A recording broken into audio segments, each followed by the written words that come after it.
Mga nagawa ni dating Pangulong Duterte, binigyang pugay ng mga Pilipino sa Japan kasabay ng pagdiriwang ng karawan ng dating Pangulo. Narito ang balita ni Guy Saito.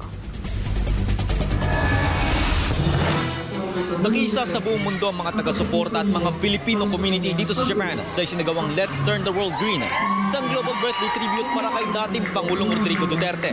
Binigyang pugay ng ating mga kababayan ng dating Pangulo sa mga nagawa nito para sa sambayan ng Pilipino. Mula dito sa Japan! Birthday Tatay Digong! May totoong malasakit at pagmamahal sa bawat mamamayang Pilipino. Ganyan inilarawan si dating Pangulong Rodrigo Duterte ng mga taga-suporta nito sa Japan.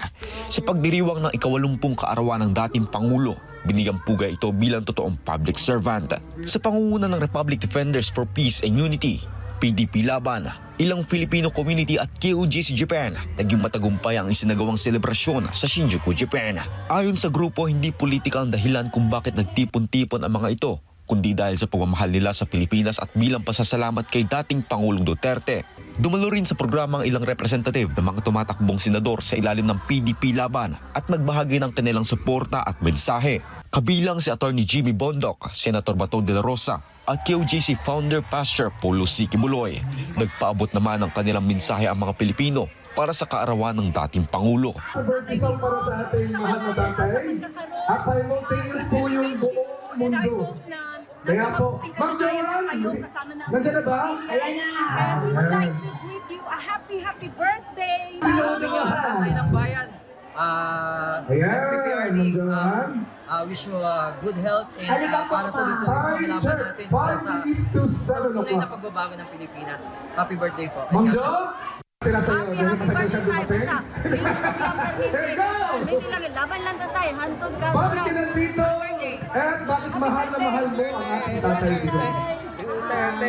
Happy birthday tatay. Kaya po, Love you. minaputi ni Atty. Jimmy Bondoc na mag-aral ng batas Ayong panglawas. para po Pabalik na ka sa Davao. maging karapat Tatay, happy birthday. Ever Hindi since muna I was siya born, nagbarangay ka. 1990, Baka nga ikaw hindi na raw ang manalo mayor sa pag-award. Davao City and we Yun know ang na sinasabi ng mga kayong detractors 80th birthday ni ng mo, you wish na nakakadito ni Atty.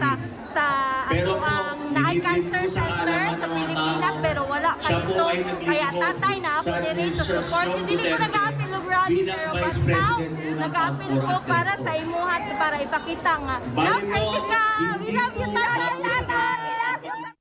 Pero po, gusto ko pong ipabatid po sa inyo na si Atty. Jimmy Bondoc ang isa sa nag-file ng kaso na may kinalaman sa pagpolitika ng BICAM report sa Pilipinas sa budget. Di ba po, nabalitaan nyo yung tungkol sa blankong budget? Ngayon, si Atty. Jimmy Bondoc, kasama po sila Speaker Alvarez, sila po ay naglakas loob na questionin sa ombudsman ang mga blanco na ito. Dahil kailangan po natin ng ngipin ng batas para po ibalik sa katinuan ang ating pamamayanan. Tama ba po yun? Kaya po sa tulong niyo po, bawat isang boto niyo po, umaasa po si Atty. Jimmy Bondoc na dadalhin po natin ang buong PDP laban. Dahil kayo lang kay Pangulong Duterte Former President Duterte, I'm from Australia. ang It's been aming great. boses na sumisigaw A very happy na birthday. hindi tayo I sa wish you kalauminuman the Netherlands and you ang are Pilipinas ay sa Pilipino I'm your at greatest si son. Pangulong Rodrigo Roa Duterte. Kasama rin sa nakaisa sa selebrasyon ng kaarawan ng dating Pangulo ang ilang Filipino community sa Gunma at Osaka Prefecture. Ang aktibidad na ito ay sa pangunguna ng RDPU.